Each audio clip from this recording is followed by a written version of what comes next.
মনে রাখবেন, একটা সিংহ কখনো ভাবে না তার পিছনে দাঁড়িয়ে থাকা গাধাটি কি ভাবছে, কারণ এটাই প্রকৃতির নিয়ম।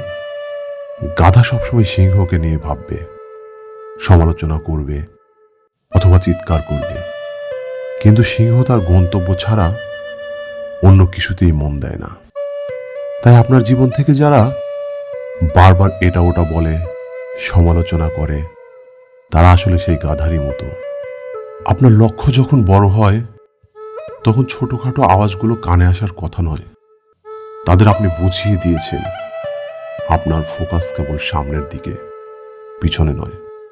তাদের মনোযোগ আপনার দিকে, আর আপনার মনোযোগ কেবল আপনার স্বপ্নের দিকে। আপনার অবস্থান ভিন্ন, কারণ আপনি সফলতার পথে হাঁটছেন, আর তারা কেবল অন্যের পথ চলা দেখছে। তাই মাথা উঁচু করে লক্ষ্য স্থির রাখুন।